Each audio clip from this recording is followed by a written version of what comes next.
ಎಲ್ಲ ನಮಸ್ಕಾರ ಮಾಧ್ಯಮ ಸ್ನೇಹಿತರಿಗೆ. ನಾವೆಲ್ಲ ಬಾಬು ಜಗಜೀವನ್ ರಾವ್ ಅವರ ಪುಣ್ಯ ಸ್ಮರಣೆ ಇವತ್ತು ಸರ್ಕಾರದ ವತಿಯಿಂದ ನಾವೆಲ್ಲ ಮಾಡ್ತಾ ಇದ್ದೇವೆ. ಜಾತಿ ಮೇಲೆ ಅಭಿವೃದ್ಧಿ ಮಾಡಿದ್ರೆ ಜನರಿಗೆ ಭಾಳ ದೊಡ್ಡ ಮೋಸ ಆಗ್ತದೆ ಅಂಥೇಳಿ ಭಾಳ ದಿಟ್ಟವಾಗಿ ಗುಡುಗಿದಂಥವರು ಬಾಬು ಜಗಜೀವನ್ ರಾಮ್ ಅವರು. ಬಡತನ ಮುಕ್ತ ದೇಶವನ್ನು ಅದರ ಕನಸನ್ನು ಮಾಡಲು ಅವ್ರದ್ದೇ ಆದಂಥ ಒಂದು ಹೋರಾಟವನ್ನು ರೂಪಿಸಿದಂಥ ಒಬ್ಬ ಧೀಮಂತ ನಾಯಕ. ನನ್ನ ವೈಯಕ್ತಿಕವಾದಂಥ ಅನುಭವ, ನಾವೆಲ್ಲ ಕೆಲವರೆಲ್ಲ ಯೂತ್ ಕಾಂಗ್ರೆಸ್ ಸಮಾವೇಶಕ್ಕೆ ಹೋಗಿದ್ದು. ನಾನು, ನಮ್ಮ ವಿನಯ್ ಕುಮಾರ್ ಸುರ್ಕೆ, ಇನ್ನೂ ಭಾಳ ಜನ, ಬಾಲಾಜಿ, ಇನ್ನೂ ಫೋಟೋ ಎಲ್ಲ ನಡೆಸಿದೆ. ಇವತ್ತು ಫೋಟೋ ಇದೆ ಆ ಫೋಟೋ. ಸೊ ಯೂತ್ ಕಾಂಗ್ರೆಸ್ ಸಮಾವೇಶಕ್ಕೆ ಹೋದಾಗ ಆ ಯೂತ್ ಕಾಂಗ್ರೆಸ್ ಸಮಾವೇಶ ಮುಗಿತಿದ್ದಂಗೆ ರಾಜೀವ್ ಗಾಂಧಿಯವರು ಈ ದೇಶದ ಪ್ರಧಾನಮಂತ್ರಿ ಆಗಿದ್ದರು. ಕಾಂಗ್ರೆಸ್ ಪಕ್ಷದ ಅಧ್ಯಕ್ಷರು ಕೂಡ ಆಗಿದ್ದರು. ಅವರು ಇದ್ದಂಥ ಸಂದರ್ಭದಲ್ಲಿ ಸಾಮಾನ್ಯವಾಗಿ ನಾವೆಲ್ಲ ಡೆಲಿಗೇಷನ್ ಹೋದಾಗ ರಾತ್ರಿ ಲೇಟಾಗಲಿ ಬೆಳಗ್ಗೆ ಆಗಲಿ ಆಗ ನಾವು ಅವನ್ನೆಲ್ಲ ಭೇಟಿ ಮಾಡೋಂಥ ಒಂದು ಪ್ರತಿ ರಾಜ್ಯದ ಪ್ರತಿನಿಧಿಗಳು ಭೇಟಿ ಮಾಡೋಂಥದ್ದು, ಒಂದು ಫೋಟೋ ತೆಗೆಸ್ಕೊಳ್ಳೋಂಥದ್ದು, ಏನಾದರೆ ಹವಾಲನ್ನು ಸ್ವೀಕಾರ ಮಾಡೋಂಥ ಒಂದು ಸಂದರ್ಭ ಇತ್ತು. ಆಗ ಪ್ರಧಾನಮಂತ್ರಿಗಳು ಕೂಡ ವಾರಕ್ಕೆ ಒಂದಿನನೋ ತಿಂಗಳಿಗೊಂದಿನೋ ಒಂದು ಜನಸಂಪರ್ಕ ಸಭೆ ಥರ ಅಹವಾಲುಗಳನ್ನು ಸಾರ್ವಜನಿಕರಿಗೆ ಸ್ವೀಕಾರ ಮಾಡ್ತಿದ್ರು. ಅದು ನೆಕ್ಸ್ಟ್ ಡೇ ಇತ್ತು. ರಮೇಶ್ ಚಿಂತಲ ಅಧ್ಯಕ್ಷರಾಗಿದ್ದರು, ರಾಷ್ಟ್ರ ಮಟ್ಟದ ಅಧ್ಯಕ್ಷರಾಗಿದ್ದರು. ಸೊ 11-11:15 ಗಂಟೆ ಆಯಿತು. ಅವತ್ತು ಯಾರೂ ನಾವು ಭೇಟಿ ಮಾಡೋಕ್ಕಾಗಲಿಲ್ಲ.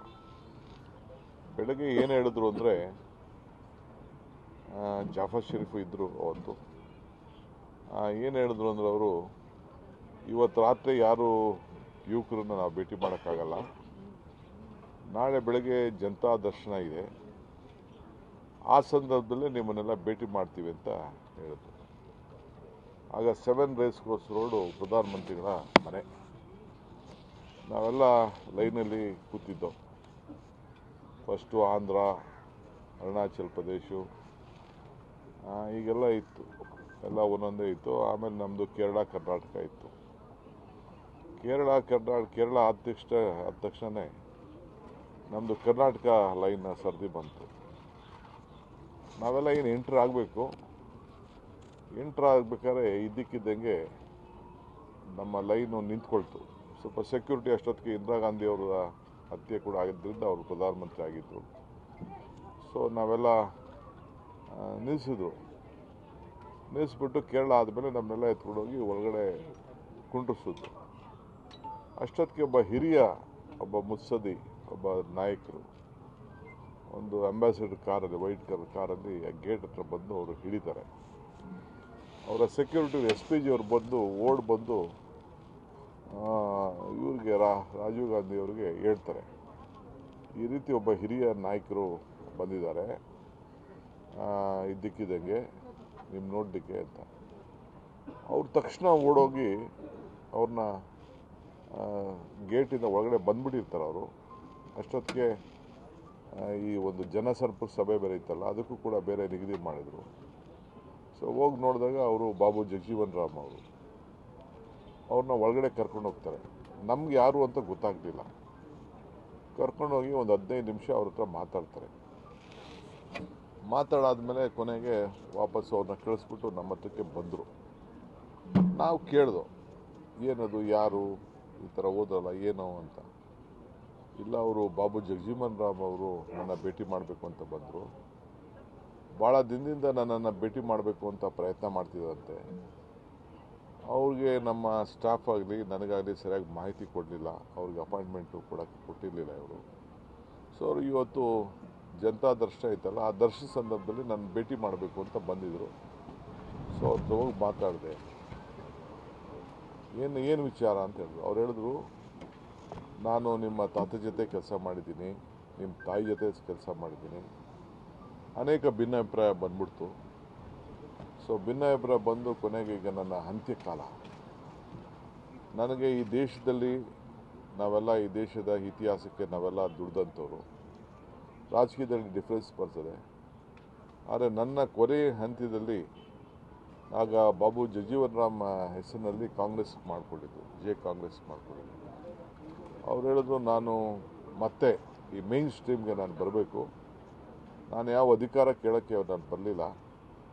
ಆದರೆ ನಾನು ಬಂದಿರೋದು ಇವತ್ತು ನನಗೆ ಟೈಮ್ ಕೇಳಿದ್ರು ಸಿಕ್ಕಿರಲಿಲ್ಲ. ಅಟ್ಲೀಸ್ಟ್ ಇವತ್ತಾರು ಬಂದು ಭೇಟಿ ಮಾಡಿ ನಾನು ಸಾಯಕ್ಕಿಂತ ಮುಂಚಿತವಾಗಿ ನಾನು ಕಾಂಗ್ರೆಸ್ಸಿಗೆ ನಾನು ಸಾಯಬೇಕು ಅನ್ನೋ ದೃಷ್ಟಿಯಿಂದ ನಾನು ಬಂದು ನಿಮ್ಮನ್ನು ಭೇಟಿ ಮಾಡೋಕ್ಕೆ ಬಂದಿದ್ದೀನಿ ಅಂತ ಹೇಳಿದ್ರು ಅಂಥೇಳಿ ರಾಜೀವ್ ಗಾಂಧಿಯವರು ನಮಗೆಲ್ಲ ತಿಳಿಸಿದ್ರು. ನನ್ನ ಹತ್ರ ಇನ್ನೂ ಭಾವಚಿತ್ರ ನಾವೆಲ್ಲ ಗುಂಪಲ್ಲಿ ಕೂತಿರುವಂಥದ್ದು ಅನೇಕ ನಮ್ಮ ಯೂತ್ ಕಾಂಗ್ರೆಸ್ ಲೀಡರ್ಸ್ ಎಲ್ಲ ಕೂಡ ಇದೆ. ಹಾಗೆ ಬಾಬು ಜಗಜೀವನ್ ರಾಮ್ರವರು ಈ ದೇಶಕ್ಕೆ ಕೊಟ್ಟ ಕೊಡುಗೆ, ಕಾಂಗ್ರೆಸ್ ಪಕ್ಷದಲ್ಲಿ ಇದ್ದಂಥ ನಿಷ್ಠೆ, ಆಮೇಲೆ ಅವರ ಸುಪುತ್ರಿಗೆ, ಆಮೇಲೆ ಅವರು IAS ಆಫೀಸರ್ ಆಗಿದ್ದರು, ಅವರಿಗೆ ರಾಜೀನಾಮೆ ಕೊಡಿಸಿ ಕಾಂಗ್ರೆಸ್ ಪಕ್ಷಕ್ಕೆ ಕರ್ಕೊಂಡು ಅವ್ರಿಗೆ ದೊಡ್ಡ ಜವಾಬ್ದಾರಿ ಕೊಟ್ಟು ಫಸ್ಟು ಮಹಿಳಾ ಸ್ಪೀಕರ್ ಮಾಡಿ ಅನೇಕ ಖಾತೆಗಳನ್ನು ಕೊಟ್ಟು ಜವಾಬ್ದಾರಿಯನ್ನು ಕೊಟ್ಟು ಇವತ್ತು ಈ ದೇಶಕ್ಕೆ ಅವರ ಒಂದು ಹಸಿರು ಕ್ರಾಂತಿಗೆ ಅವ್ರದ್ದೇ ಆದಂಥ ಒಂದು ದೊಡ್ಡ ಪ್ರಯತ್ನವನ್ನು ಮಾಡಿದ್ರು. ಈ ದೇಶದ ಒಂದು ಸಂಸ್ಕೃತಿಗೆ ಅವ್ರದ್ದೇ ಆದಂಥ ಒಂದು ಅಡಿಪಾಯವನ್ನು ಹಾಕಿದ್ದನ್ನು ನಾವೆಲ್ಲ ಇಲ್ಲಿ ಇವತ್ತು ಕೂಡ ನೆನೆಸ್ಕೊಳ್ಬೇಕಾಗ್ತದೆ.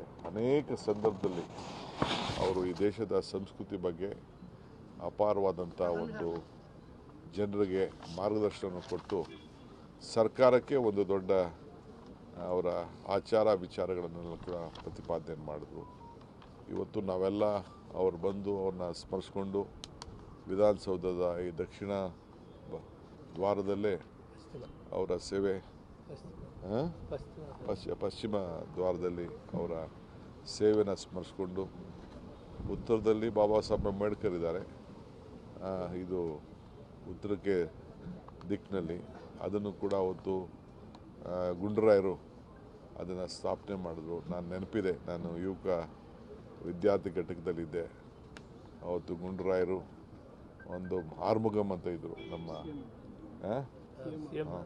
ಅವರು ದೊಡ್ಡ ಹೋರಾಟ ಅಲ್ಲಿ ರೈಲ್ವೆ ಸ್ಟೇಷನಲ್ಲಿ ಒಂದು ಭಾಷಣ ಮಾಡಿದರು, ನೆಕ್ಸ್ಟು ಇರಲೇಬೇಕು ಅಂತ. ಆಗ ಅದಕ್ಕೆ ವಿಧಾನಸೌಧ ಎದುರುಗಡೆ ಪುತ್ಥಳಿಯನ್ನು ಅದನ್ನು ಮಾಡಿ ಅವರ ಹೆಸರನ್ನು ವಿಧಾನಸೌಧ ವಿಧಿ ಅಂತೇಳಿ ಆ ರಸ್ತೆಗೆ ಹೆಸರನ್ನು ಇಟ್ಟರು. ಹಾಗೆ ಇವತ್ತು ಬಾಬು ಜಗಜೀವನ್ ರಾಮ್ರವರ ಆದರ್ಶ ಚಿಂತನೆಗಳನ್ನು ನಾವೆಲ್ಲ ಕೂಡ ಮುಂದುವರಿಸ್ಕೊಂಡು ಹೋಗ್ತಾ ಇದ್ದೇವೆ. ಇವತ್ತು ನಾವೆಲ್ಲ ಕೂಡ ಅವರ ಸಮಾಜ ಯಾವತ್ತೂ ಕೂಡ ಅವರು ಎಲ್ಲ ವರ್ಗದ ಜನರ ಬಗ್ಗೆ, ವಿಶೇಷವಾಗಿ ರೈತರ ಬಗ್ಗೆ ಅಪಾರವಾದಂಥ ಕಾಳಜಿನ ಇಟ್ಟಿದ್ದಂಥ ಒಬ್ಬ ಧೀಮಂತ ನಾಯಕನ ಸ್ಮರಿಸುವಂಥ ಕೆಲಸ ಇವತ್ತು ಇಡೀ ಸರ್ಕಾರ ಮಾಡಿ ಅವ್ರಿಗೆ ನಮನವನ್ನು ಅರ್ಪಿಸುವಂಥ ಕೆಲಸವನ್ನು ನಾವು ಮಾಡ್ತೀವಿ.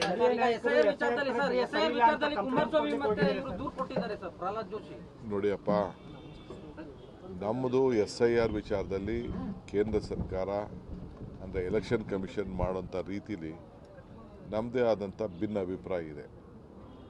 ನಾವಿದನ್ನಾಲೆ ಕೋರ್ಟಲ್ಲೂ ಕೂಡ ನಮ್ಮ ವಾದವನ್ನು ಸಲ್ಲಿಸಿದ್ದೇವೆ. ಆದರೂ ಕೂಡ ಕೋರ್ಟಲ್ಲಿ ಒಂದು ತೀರ್ಪನ್ನು ಕೊಟ್ಟಿದ್ದಾರೆ. ಅದು ಕೂಡ ಮತ್ತೆ ನಾವು ಅದರ ವಿಚಾರವನ್ನು ಏನು ಆ ಟೈಮ್ ಲೈನ್ ಫಿಕ್ಸ್ ಮಾಡಿದ್ದಾರೆ ಅದರ ವಿಚಾರದಲ್ಲಿ ನಾವು ಕೂಡ ಕೋರ್ಟ್ಗೆ ಹಾಕುವಂಥವ್ರು ಇದ್ದೇವೆ. ಆದರೆ ಮಧ್ಯದಲ್ಲಿ ನಾವು ಎಲ್ಲರಿಗೂ ಕೂಡ ಮತ ಕೊಡಬೇಕು ಅಂಥೇಳಿ ನಮ್ಮ ಸರ್ಕಾರ ಯಾವ ರಾಜ್ಯದಲ್ಲೂ ಈ ರೀತಿ ದಿಟ್ಟವಾದಂಥ ಸರ್ಕಾರ ಚುನಾವಣಾ ಆಯೋಗ ಜೊತೆ ಕೈಗೆ ಜೋಡಿಸಿರಲಿಲ್ಲ. ನಾವು ಕೈ ಜೋಡಿಸಿ ಅವ್ರಿಗೆ ಏನು ಬೇಕೋ ನಮ್ಮ ಅಧಿಕಾರಿಗಳಿಗೆ ಸೂಚನೆ ಕೊಟ್ಟು ನಾವು ಯಾರು ಇದಕ್ಕೆ ಕೈ ಹಾಕ್ತಾಯಿಲ್ಲ. ಇದು ಅವರು ಚುನಾವಣಾ ಆಯೋಗದ ಅಡಿಯಲ್ಲಿ ಅವರ ಮಾರ್ಗದರ್ಶನದಲ್ಲಿ ಕೆಲಸ ಮಾಡ್ತಾಯಿದ್ದಾರೆ. ನಾವು ನಿಮ್ಮ ಮತವನ್ನು, ನಿಮ್ಮ ಮತದ ಹಕ್ಕನ್ನು ನೀವು ಉಳಿಸ್ಕೊಳ್ಳಿ. ನಿಮ್ಮ ಮತ ಇದ್ದರೆ ನಿಮ್ಮ ಬದುಕು, right to vote, right to live ಅಂಥೇಳಿ ನಾವು ಎಲ್ರಿಗೂ ಕೂಡ ನಾವು ಜಾಗೃತಿ ಮೂಡಿಸ್ತಾ ಇದ್ದೀವಿ. ಎಲ್ಲ ಪಾರ್ಟಿಯವರು ಕೂಡ BLAಗಳನ್ನು ಅಪಾಯಿಂಟ್ ಮಾಡಿಕೊಳ್ಳಿಕ್ಕೆ ಚುನಾವಣಾ ಆಯೋಗ ಅವಕಾಶ ಕೊಟ್ಟಿದೆ. ಅವರು ಕೂಡ BJPಯವರು ಕೊಟ್ಟಿದ್ದಾರೆ, ದಳದವರು ಕೊಟ್ಟಿದ್ದಾರೆ, ಕಾಂಗ್ರೆಸ್ ಪಾರ್ಟಿಯವರು ಕೊಟ್ಟಿದ್ದಾರೆ, ಎಲ್ಲರೂ ಕೊಟ್ಟಿದ್ದಾರೆ. ಜೊತೆಗೆ ಸಂಘ ಸಂಸ್ಥೆಗಳು ಕೂಡ ಇದಕ್ಕೆ ಸೇವೆ ಮಾಡ್ಬೋದು, ಸಹಾಯ ಮಾಡ್ಬೋದು ಅಂತ ಕೂಡ ಹೇಳಿದ್ದಾರೆ. ಇದು ಅವರು SIRನ ಅವರವ್ರ ಅಧಿಕಾರಿಗಳು ಅವ್ರಿಗೇನು ಮಾರ್ಗದರ್ಶನ ಇದೆ ಅದ್ರ ಪ್ರಕಾರ ಮಾಡ್ತಾಯಿದ್ದಾರೆ. ನಾವು ಸರ್ಕಾರದವರು ಯಾವ ರೀತಿ ಮಧ್ಯಪ್ರವೇಶ ಮಾಡೋದಿಲ್ಲ. ಆದರೆ ಅವ್ರಿಗೇನು ಆತಂಕ ಅಂದರೆ ನಮ್ಮ ಜನರಿಗೆ ಸರ್ಕಾರ ಇಷ್ಟು ಜಾಗೃತಿ ಮೂಡಿಸ್ತಾ ಇದೆಯಲ್ಲ, ಅದಕ್ಕೆ ಅವ್ರಿಗೆ ಭಯ ಇದೆ. ಅವ್ರ ಎಲೆಕ್ಷನ್ ಕಮಿಷನ್ ಬಗ್ಗೆ ಅವ್ರಿಗೆ ನಂಬಿಕೆ ಇಲ್ಲ ಅನ್ನೋದು ಅವರು ವ್ಯಕ್ತಪಡಿಸಿದ್ದಾರೆ. ಇದನ್ನು ರದ್ದು ಮಾಡಬೇಕು ಅಂತ ಮಾಡಿದ್ದೆ, ಅದು ಚುನಾವಣಾ ಆಯೋಗಕ್ಕೆ ಬಿಟ್ಟಿದ್ದಂಥ ವಿಚಾರ.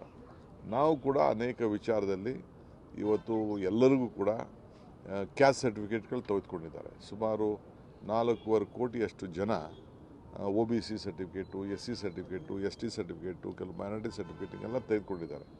ಅದನ್ನು ಆನ್ಲೈನಲ್ಲಿ ಡೌನ್ಲೋಡ್ ಮಾಡಲಿಕ್ಕೆ ಅವಕಾಶವನ್ನು ನಾವು ಮಾಡಿಕೊಟ್ಟಿದ್ದೇವೆ. ಆಮೇಲೆ ರೆಸಿಡೆನ್ಷಿಯಲ್ ಸರ್ಟಿಫಿಕೇಟು ಅದನ್ನು ಕೂಡ ಇವತ್ತು ನಮ್ಮ ತಹಶೀಲ್ದಾರ್, ಉಪ ತಹಶೀಲ್ದಾರ್ಗಳಿಗೆ ಹೇಳಿ ಯಾರು ವಾಸಪತ್ರ ಇದೆ ಅಂತೇಳಿ ಕೊಟ್ಟಿದ್ದಾರೆ. ಈಗ 72ನೇ 2002ನೇ ಮತದಾನದ ಹಕ್ಕು ಮತದಾನ ಇರುವಂಥದ್ದು ದಾಖಲೆ ಯಾರ ಹತ್ರನೂ ಇರುವುದಿಲ್ಲ. ಅದಕ್ಕೆ ಈ ಸಂದರ್ಭದಲ್ಲಿ ಅದಕ್ಕೂ ಕೂಡ ಡೌನ್ಲೋಡ್ ಮಾಡಲಿಕ್ಕೆ ಇವತ್ತು ನಾವು ಅವಕಾಶವನ್ನು ಮಾಡಿಕೊಟ್ಟಿದ್ದೇವೆ. ಸರ್ಕಾರ ಎಲ್ಲ ಜನರಿಗೂ ಕೂಡ ನಿಮ್ಮ ಮತದ ಹಕ್ಕನ್ನು ಕರ್ನಾಟಕ ರಾಜ್ಯದಲ್ಲಿ ಉಳಿಸ್ಕೊಳ್ಳಿ ಅಂತ ಹೇಳ್ತಾ ಇದ್ದೀವಿ. ಅವ್ರದ್ದೊಂದು ದೊಡ್ಡ ಕುತಂತ್ರ ಏನಿದೆ ಅಂದರೆ ಬಡವ್ರ ಮೇಲೆ ಏನಾದ್ರು ಮಾಡಿ ತೊಂದರೆ ಮಾಡಬೇಕು, ಅಲ್ಪಸಂಖ್ಯಾತರಿಗೆ ತೊಂದರೆ ಮಾಡಬೇಕು. ಸುಮ್ಮನೆ ಬಾಂಗ್ಲಾದೇಶಗಳಿಗೋಸ್ಕರ ಮಾಡ್ತೀವಿ. ಎಲ್ಲಿ ಯಾವ ಬಾಂಗ್ಲಾದೇಶ? ನಿನ್ನ ಕೈಯಲ್ಲಿ ಅಧಿಕಾರ ಇತ್ತಲ್ಲಪ್ಪ, ಬಾಂಗ್ಲಾದೇಶವರೆಲ್ಲ ಓಡಿಸ್ಬೇಕಾಯ್ತು. ಯಾರು ಬೇಡ ಅಂತ ಹೇಳಿದವರು? ನಾವು ಯಾರು ಬಾಂಗ್ಲಾದೇಶದವರು ಮತ್ತು ಈ ರಾಜ್ಯದಲ್ಲಿ ಯಾರು ಇದ್ದಾರೆ ಅವರೆಲ್ಲರೂ ಕೂಡ ಮತದಾನ ಪಾಪ ಎಷ್ಟೋ ಜನಕ್ಕೆ ವಿದ್ಯೆ ಇರುವುದಿಲ್ಲ, ಬುದ್ಧಿ ಇರುವುದಿಲ್ಲ, ಕೆಲವ್ರಿಗೆ ವಿಚಾರಗಳು ಗೊತ್ತಿರುವುದಿಲ್ಲ. ಅದಕ್ಕೆ ನಾವು ಜಾಗೃತಿ ಮೂಡಿಸ್ತಾ ಇದ್ದೀವಿ. ಈಗ ವೆಸ್ಟ್ ಬೆಂಗಾಲಲ್ಲಿ, ಬಿಹಾರಲ್ಲಿ ಏನು ಮಾಡಿದ್ದಾರೆ? ಯಾರು ಈ ಫುಡ್ಡು ಆ್ಯಕ್ಟು ಯಾರು ತಂದಿದ್ದು? ಮನಮೋಹನ್ ಸಿಂಗ್ರವ್ರು ತಂದರು. ಎಲ್ಲರಿಗೂ ಪಡಿತರ ಚೀಟಿ ಕೊಡಬೇಕು ಅಂತ ಹೇಳಿದ್ರು. ಅವರೇನು ಕಾನೂನು ಮಾಡಿಬಿಟ್ಟಿದ್ದಾರೆ, ಯಾರಿಗೆ ಮತದಾನ ಇಲ್ಲ ಆ ಫುಡ್ಡನ್ನು ಕಿತ್ತಾಕ್ತೀವಿ ಅಂತೇಳಿ ಆದೇಶ ಕೊಟ್ಬಿಟ್ಟಿದ್ದಾರೆ. ಬಿಹಾರಲ್ಲೂ ಕೊಟ್ಟಿದ್ದಾರೆ. ನಿಮಗೆ ಬೇಕಾದ್ರೆ ಆದೇಶದ ಪ್ರತಿಯನ್ನು ಕೊಡ್ತೇವೆ. ಅದಕ್ಕೆ ನಾನು ಜನರಿಗೆ, ಯಾಕೆಂದರೆ ನಾವು 5 ಗ್ಯಾರಂಟಿಗಳನ್ನು ಕೊಟ್ಟಿದ್ದೇವೆ. 5 ಗ್ಯಾರಂಟಿ ಯಾಕೆ ಕೊಟ್ಟರೆ ನಾವು ಇವತ್ತು ಏನು ಹಣ ದುಬ್ಬರ ಆಗ್ತಾಯಿದೆ, ಏನು ಬೆಲೆ ಏರಿಕೆ ಏನಾಗ್ತಾಯಿದೆ, ಆದಾಯ ಏನು ಕಡಿಮೆ ಆಗ್ತಾಯಿದೆ, ಪ್ರತಿ ಹಂತದಲ್ಲೂ ಕೂಡ ಏನಾಗ್ತಾಯಿದೆ, ಇದಕ್ಕೆ ಸಹಾಯ ಆಗಬೇಕು ಅಂತೇಳಿ ನಾವು ಇಂಥ ಒಂದು ದೊಡ್ಡ ಗ್ಯಾರಂಟಿ ತೀರ್ಮಾನ ಮಾಡಿದೆವು. ನಾವು ಮಾಡಿದ ತೀರ್ಮಾನ ಇವತ್ತು BJPಯವರು, ಕೇಂದ್ರ ಸರ್ಕಾರ, NDA ಸರ್ಕಾರ, ಇದು ಕಾಂಗ್ರೆಸ್ಸವರು ಮಾಡೋಂಥ ಒಂದು ತೀರ್ಮಾನದಲ್ಲಿ ಅರ್ಥ ಇದೆ ಅಂತೇಳಿ ಅವರು ಕೂಡ ಅಳವಡಿಸ್ಕೊಂಡು ಅವರೆಲ್ಲ ಎಲೆಕ್ಷನಲ್ಲಿ ಕೂಡ ಘೋಷಣೆ ಮಾಡಿ ಒಂದೊಂದು ತಿಂಗಳು ಮುಂಚಿತವಾಗಿ 10 ತಿಂಗಳದು ದುಡ್ಡನ್ನು ಒಂದೇ ಸತಿ 10,000, 20,000 ಎಲ್ಲ ಕೊಡುವಂಥ ಕೆಲಸ ಮಾಡ್ತಾಯಿದೆ. ಸೊ ನಾವು ಕರ್ನಾಟಕ ಒಂದು ಮಾಡಲ್ಲು. ಇವತ್ತು ನಾವು ಏನು ಅಡ್ವರ್ಟೈಸ್ಮೆಂಟ್ ಏನು ಕೊಟ್ಟಿದ್ದೀವಿ, ಏನು ನಾವು ಜನರಿಗೆ ಜಾಗೃತಿ ಮೂಡಿಸ್ತಾ ಇದ್ದೀವಿ, ಇದು ನನ್ನ ವೈಯಕ್ತಿಕವಾದ ವಿಚಾರ ಇಲ್ಲ. ಈ ರಾಜ್ಯದ ಒಬ್ಬ ಸರ್ಕಾರ ನಡೆಸ್ತಾ ಇರೋಂಥ ಒಬ್ಬ ಮುಖ್ಯಸ್ಥನಾಗಿ ನಾನು, ಡಾಕ್ಟರ್ ಪರಮೇಶ್ವರರು, ನಮ್ಮ ಮಂತ್ರಿಗಳು, ನಮ್ಮ ಶಾಸಕರಿಗೆ ಎಲ್ಲ ಜನರಿಗೂ ಕೂಡ ನೀವು ಮತದಾನದ ಹಕ್ಕನ್ನು ಕೊಡಿಸಿ ಅಂತೇಳಿ ಫಸ್ಟ್ ಟೈಮ್ ನಾವು ಪ್ರತಿಯೊಂದು ಬೂತ್ನಲ್ಲೂ ಕೂಡ ಅವ್ರಿಗೆ ಹೆಲ್ಪ್ ಡೆಸ್ಕನ್ನು ನಾವು ಮಾಡ್ತಾಯಿದ್ದೀವಿ. ಇದಕ್ಕಿನ್ನ ಯಾವ ದೇಶದಲ್ಲಿ ಯಾವ ರಾಜ್ಯದಲ್ಲಿ ಮಾಡಿದ್ದಾರೆ? ಸೊ ನಾವು ಮಾಡಿರೋಂಥ ಕೆಲಸಕ್ಕೆ ಅವರು ಅಭಿನಂದನೆ ಸಲ್ಲಿಸಬೇಕು. ಇಡೀ ಚುನಾವಣಾ ಆಯೋಗ ಅಭಿನಂದಿಸಿದೆ. ಬರಲಿ, ತನಿಖೆ ಮಾಡಲಿ, ಏನು ಬೇಕಾದ್ರೂ ಮಾಡಲಿ. ಯಾರೋ ಹೋಗಿ BLAಗಳಂತ ನಮ್ಮ ಪ್ರತಿನಿಧಿಗಳ ವ್ಯವಸ್ಥೆಯಲ್ಲಿ, ಪ್ರಜಾಪ್ರಭುತ್ವ ವ್ಯವಸ್ಥೆಯಲ್ಲಿ, ಕಾನ್ಸ್ಟಿಟ್ಯೂಷನಲ್ಲಿ BLAಗಳಿಗೆ ಅಪಾಯಿಂಟ್ ಮಾಡೋಕ್ಕೆ ಅವಕಾಶ ಇದೆ. ಅವ್ರಿಗೆ ಕೆಲವು ಕಡೆ ಎಲ್ಲೋ ಹೋಗಿ ಜಾಗೃತಿ ಮೂಡಿಸ್ತಾ ಇರ್ಬೋದು. ಆ ಮೂಡಿಸೋಂಥ ಕೆಲಸ ಅವ್ರು ಮಾಡ್ತಾ ಇರ್ಬೋದು. ನಾನು ಎಲ್ಲ MLAಗಳಿಗೆ, ಡಿಫೀಟೆಡ್ ಕ್ಯಾಂಡಿಡೇಟ್ಗೆ, ನಮ್ಮ ಪಾರ್ಟಿಯವ್ರಿಗೆಲ್ಲ ಕರೆದು ಹೇಳಿದ್ದೀನಿ, ಹುಷಾರಪ್ಪ, ನಿಮ್ಮ ಮತದ ಹಕ್ಕು ದೊಡ್ಡ ಸಂಚು ನಡೀತಾ ಇದೆ ಬೇರೆ ರಾಜ್ಯದಲ್ಲಿರೋ ಥರ, ನೀವು ಹುಷಾರಾಗಿರಿ ಅಂತ ನಾನು ಹೇಳಿದ್ದೇನೆ. ತಪ್ಪೇನಿದೆ ಅದು? ಇದು ನನ್ನ ಡ್ಯೂಟಿ ಅಲ್ವಾ? ನಿಮ್ಮ ಓಟ್ ಉಳಿಸೋವಂಥದ್ದು ಡ್ಯೂಟಿ ಅಲ್ವಾ? ನಿಮ್ಮ ರಕ್ಷಣೆ ಮಾಡಬೇಕಾದಂಥ ಡ್ಯೂಟಿ ಅಲ್ವಾ? ನಿಮಗೇನು ನಾವು ಸರ್ಕಾರದ ಸೌಲಭ್ಯಗಳನ್ನು ಕೊಡ್ತಾ ಇದ್ದೀವಿ, ಬಡವ್ರಿಗೆ ಅದನ್ನೆಲ್ಲ ಕೊಡಬೇಕಾದ ನಮ್ಮ ಡ್ಯೂಟಿ ಅಲ್ವಾ? ಇದ್ರ ಬಗ್ಗೆ ನಮ್ಮ ಆಲೋಚನೆ ಇದೆ. ಪಾಪ ಅವ್ರು ರಾಜಕಾರಣ ಮಾಡ್ತವ್ರೆ, ರಾಜಕಾರಣ ಮಾಡೋರಿಗೆ ಬೇಡನಕ್ಕಾಗ್ತದ? ಟೀಕೆ ಮಾಡ್ತಾಯಿದ್ದಾರೆ, ಟೀಕೆ ಮಾಡೋರಿಗೆ ಬೇಡನಕ್ಕಾಗ್ತದ? ಎಲಬಿಲ್ಲದ ನಾಲಿಗೆ ಮಾಡಲಿ. ನಾನು ಹೇಳಿದ್ದೇನೆ ಹಿಂದೆ, ಟೀಕೆಗಳೆಲ್ಲ ಸಾಯ್ತವೆ, ನಮ್ಮ ಕೆಲಸಗಳು ಉಳಿತವೆ ಅಂತ. ಸೊ ಅವ್ರು ಮಾಡೋಂಥ ಟೀಕೆಗಳ ಸತ್ತೋಗ್ತವೆ, ನಾವು ಮಾಡೋಂಥ ಕೆಲಸ ಉಳಿತದೆ. ಈ ರಾಜ್ಯದ ಮತದಾರರಿಗೆ ಎಲ್ಲರೂ ಕೂಡ ಹಕ್ಕನ್ನು ಕೊಡಬೇಕು ಅನ್ನೋದು ನಮ್ಮ ಸರ್ಕಾರದ ಏನು. ನಾವು ಇದನ್ನು ನಮ್ಮದೇ ಆದಂಥ ವಿರೋಧ ಇದ್ದರೂ ಕೂಡ ನಾವು ಇದಕ್ಕೆ ಗೌರವ ಕೊಡಬೇಕು ಅಂತೇಳಿ ಸಂವಿಧಾನದಲ್ಲಿ ರಕ್ಷಣೆ ಮತದಾನದ ಹಕ್ಕನ್ನು ಪ್ರತಿಯೊಬ್ಬರಿಗೂ ಕೂಡ ಮಾಡ್ತಾ ಇದೀವಿ. ಆ ಡ್ಯೂಟಿ ನಾವು ಮಾಡ್ತೀವಿ. ಬಿಜೆಪಿ ಮತ್ತು ಕಾಂಗ್ರೆಸ್ ಅವರು ದೂರು ಕೊಟ್ಟಿದೆ ಸರ್ ಚುನಾವಣಾ ಆಯೋಗಕ್ಕೆ. ಅದಕ್ಕೆಲ್ಲ ಉತ್ತರ ಕೊಟ್ಟಿದ್ದೀನಿ.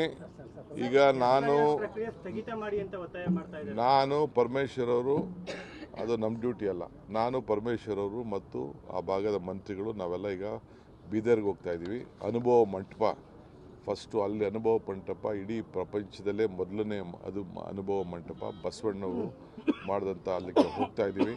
ಅಲ್ಲಿ ಕೆಲವು ಗಂಟೆಗಳ ಸ್ಪೆಂಡ್ ಮಾಡ್ತಾ ಇದ್ದೀವಿ. ಅದಾದ ಮೇಲೆ ನಾವು ಹೋಗಿ ಗುಲ್ಬರ್ಗಾ ಡಿವಿಷನ್ನ ಮಳೆ ವಿಚಾರ ಏನಿದೆ, ಸಮಸ್ಯೆ ಏನು ವಿಚಾರ ಇದೆ ಆಲಿಸಿ ಅವರಿಗೆ ಮಾರ್ಗದರ್ಶನ ಕೊಡುವಂಥ ಕೆಲಸ ಮಾಡ್ತಾಯಿದ್ವಿ. ಈಗೇನೋ ಸ್ವಲ್ಪ ಈ ತುಂಗಭದ್ರಾಗೆ ಮತ್ತು ಆಲ್ಮಟ್ಟಿಗೆ ಸ್ವಲ್ಪ ಒಳಹರಿವು ಬರ್ತಾ ಇದೆ. ಅದನ್ನು ಕೂಡ ನಾನು ಗಮನಿಸಿದ್ದೇನೆ. ಅದು ಕೂಡ ಅಲ್ಲಿ ರಿವ್ಯೂ ಮಾಡ್ತೇನೆ ಮಾಡಿ ಏನು, ಏಕೆಂದರೆ ಕೆರೆಗಳಿಗೆ ಕುಡಿಯೋ ನೀರಿಗೆ ಭಾಳ ಫಸ್ಟ್ ಪ್ರಯಾರಿಟಿ ಕೊಡಬೇಕು. ಆ ಕೆಲಸದ ಬಗ್ಗೆ ನಾನು ಏನು ಹೇಳಬೇಕು ಖಂಡಿತ ನಾವೆಲ್ಲ ಸೇರಿ ಮಾಡ್ತೇವೆ.